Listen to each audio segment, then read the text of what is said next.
Hello, hello. Welcome back to Smiles for Miles, where we're looking for contentment and fulfillment in a world that is not super conducive to us finding those things.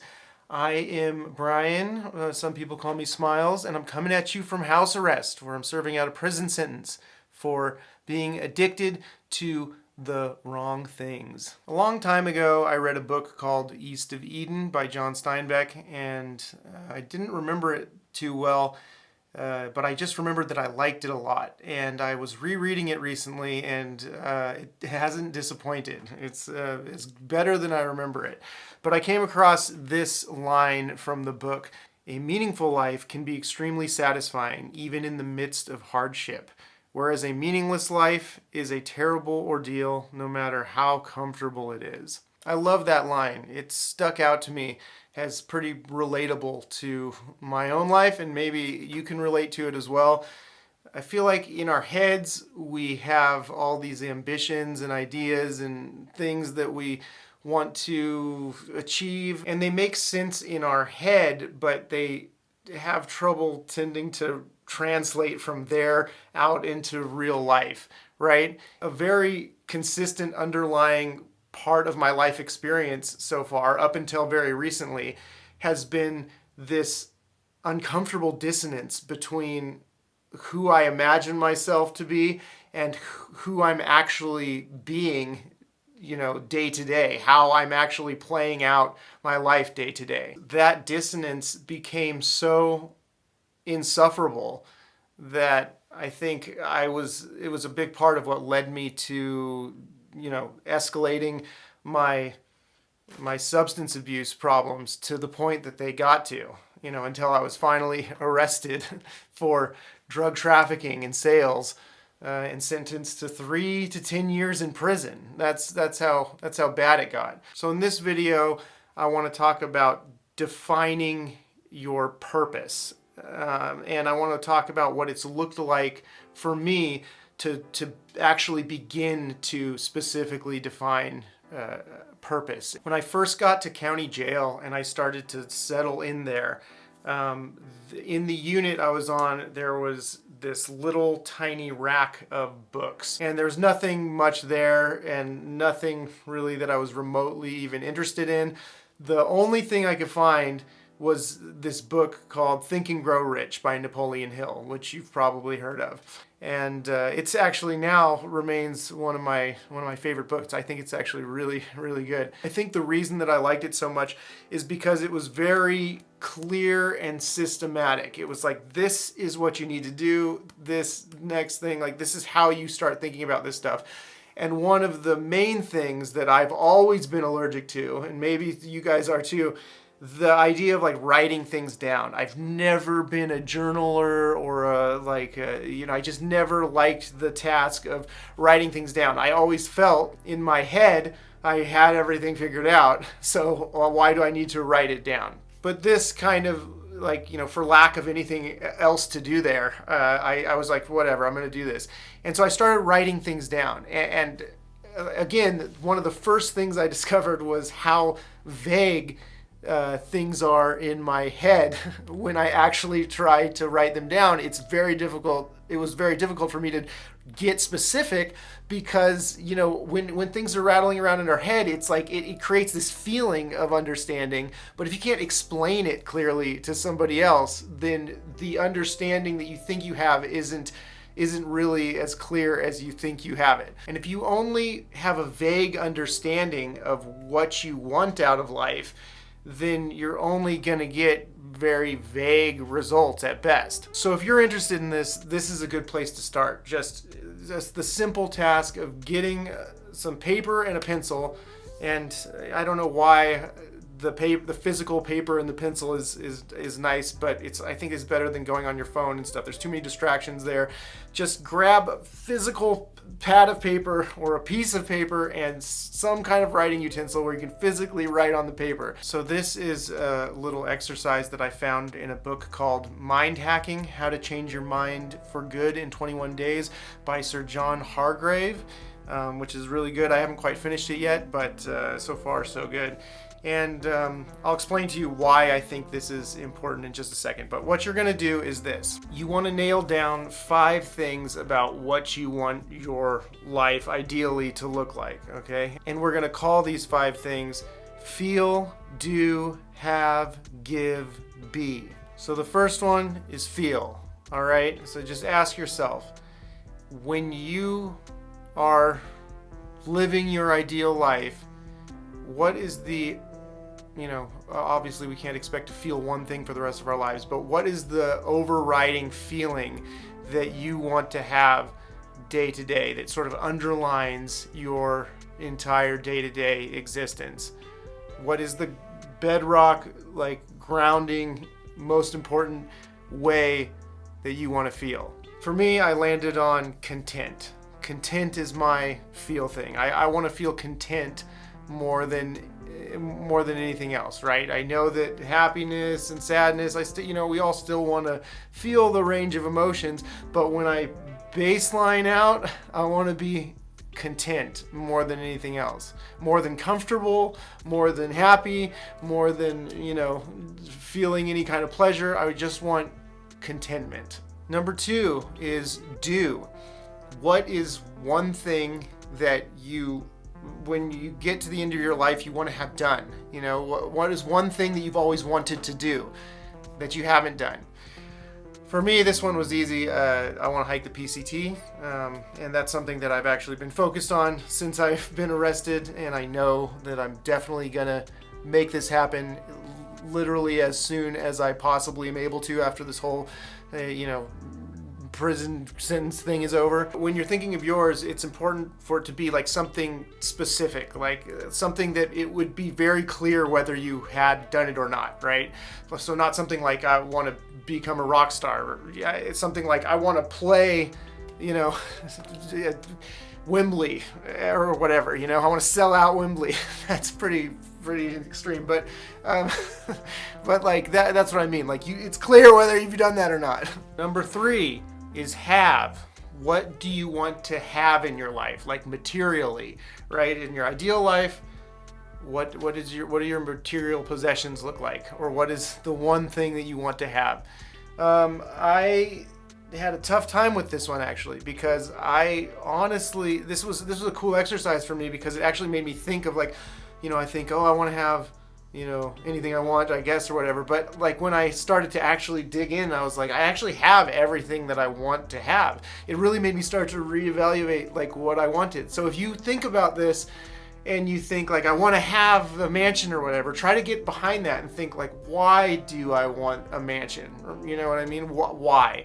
What is it going to give me? So for me, what I ended up coming up with for this one was I want to have self-generated income that I can support myself with completely, right? So that's all. I don't want to have to show up to clock in or to work for somebody else where I'm making them money and then they're throwing me the scraps. I want to be on my own time. I want to be doing my own thing, and I want to be making my income the way that I want. So mine is, I just want fully self-generated income to support my very minimal lifestyle. Number 4 is give. What do you want to give to people in your life? What is it that you want to provide? What service do you want to provide? What benefit do you want to provide to other people? When I thought about this, for me, it really kind of came down to sharing music. And the best way I know that I could do that is to create my own and share original music. And the final one, number 5, is be. How do you want to be in the world? How do you want to be with other people? When other people look at you, what do you want them to say about you more than anything else? Your answer for this should show up as a word, something like determined or focused or inspirational. For me, it was compassionate. I want to be compassionate. Okay, so those are the 5 things. And at first this might seem pretty simple, or it might not be simple to you. When I did this, it actually was surprising to me, because the idea is to really get behind, what it is you're actually looking for in life, what it is you actually want, okay? Because the first things that pop into our head a lot of times are things that we may have thought we wanted, but when we dig under it and think about, okay, what's our day-to-day life going to look like when we get to this place, you really have to start to think about the why. Why do I want these things? And is that really going to make me happy? Or do I just want that because I want, other people to think I'm great or something?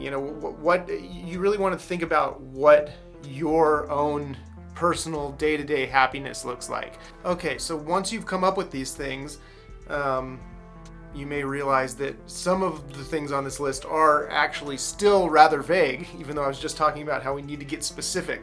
So that's the next step. The reason for this step is just to kind of define a general direction, at least something, so we just sort of have a basic idea of where we're headed, because only then can we start whittling this down into more specific, practical steps.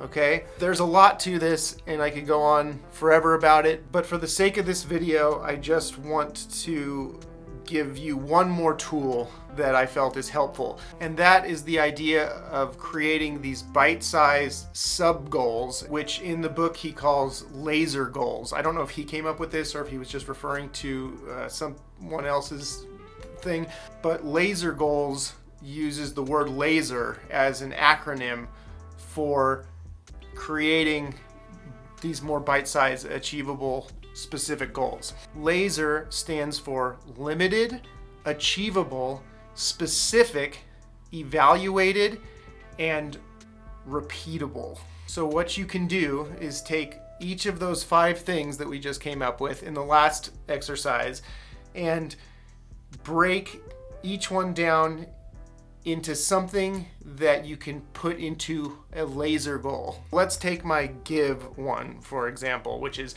making original music. Making original music is like too big of a thing to achieve in one day, right? So we want to break this down into something that I can implement into my daily schedule. And we're going to use this LASER acronym to do it. So right now, I haven't really been spending much time at all working on my original music.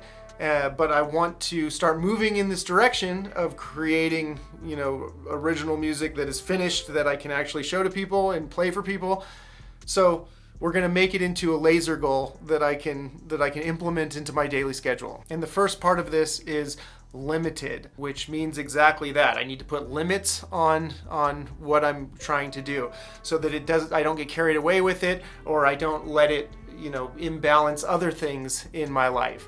It needs to fit into the schedule. So what this looks like is work on original music for 1 hour after work, 4 days a week, as opposed to write an original song after work today, because I don't know how long it takes to write an original song. So that's a little too vague. We're going to keep it limited. 1 hour a day, 4 days a week. The second criteria is achievable, which means something that I have control over, not something that I depend on other people to fulfill. For example, in this case, it wouldn't be like write a song that 1 million people like, right? I can't decide how other people feel about it, so I don't want to have that be what I'm measuring my success by. So what I'm going to say is post a completed original song to YouTube by such and such date, right? That's more like it. The third criteria, specific. This means we want to keep it simple and clear. So for me, that looks like whittling this goal down into even more specific. So maybe on Monday and Wednesday, I work on the lyrics, and on Tuesday and Thursday, I work on, the guitar part. Something like that. The fourth criteria, evaluated. That means that it's something that I can measure. I can revisit and look back and say, did I achieve this specific goal or not? This is why it's so important to write these things down, because you want it to be specifically laid out so you can go back and see, did I accomplish this specific thing? And you can put a check mark by it or an X by it. And if you keep putting X's by it, you can reevaluate why it is that I'm not accomplishing this. Maybe it's not realistic in my schedule. I'm asking too much of myself. Whatever the case may be, you can clearly see what's going on and then reevaluate whether it's working or not. And the final criteria, repeatable. So some goals that we make are like tasks that we need to do or something. So it's like a one-off. You just, I need to go to the DMV and it's done, right?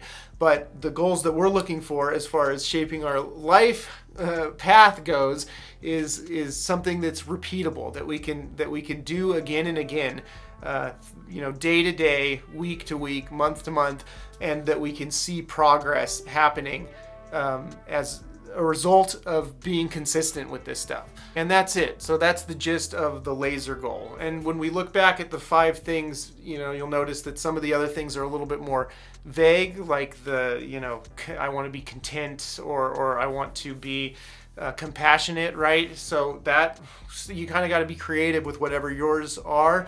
But for me, those ones would look like implementing laser goals for a meditation practice, consistent meditation practice, or mindfulness practice, or spiritual practice of some kind. So depending on your specific list, you might be able to implement laser goals that address multiple of those 5 things at the same time with one set of things, like I just mentioned, with the mindfulness practice for both of those things. All right, so that's it for today. There's so much more of this that we could get into on all kinds of different specific levels, but the point here is that this is just a basic starting point. It's not something that needs to be set in stone. What I've found is as I start to work on myself and do things like this, my ideas kind of start to change because I start to rattle up all the beliefs in my head and start to actually analyze them and shine some real light on them. And what I realize is that, I didn't actually want what I thought, or I don't actually want to be moving in this direction. And you start to learn more about yourself and get more intentional about where you're going in life. And so this is just a broad way to just start kind of thinking about your purpose. And as you move along, it's your life, your individual life, and you can change things and find out what works for you as you go along. It's a very creative and personal process, right? But these are just some ideas to kind of get you started, because the default in life without this stuff is to just sort of like vaguely float around. And we live in a culture where if you're not specific and intentional about where you're going and what you're doing, then the culture will fill in the blanks with all the superfluous garbage and nonsense that will just take up all of the space in your head. If you leave that space empty and unintentional, then it will be filled in by all of the nonsense of life, and you'll end up living a life of complacency and purposelessness, and as a result, a lot of anxiety and suffering and stress and malcontent. So we just want to look for purpose and contentment for ourselves, whatever that looks like. All this stuff can be as simple as anything for you, like for the things that you want, or if you're a super ambitious person, it might be more complicated. But it's your life, and this is just a way to start figuring it out. Anyway, cool. So I've been really digging Tom Petty lately, and I just like how simple his music is, like how simple his songwriting is generally, but there's like some magic about how he can just make the most catchy and really like phenomenal music that's just lasts forever, that's timeless, out of the simplest stuff. It's impossible to discover like what it is that makes things like that, but he's just seems to be the master of that. And the song that I've been digging the most this week from him is Don't Come Around Here No More. So Tom Petty, Don't Come Around Here No More is the song of the week. All right, peace and love. See you next week.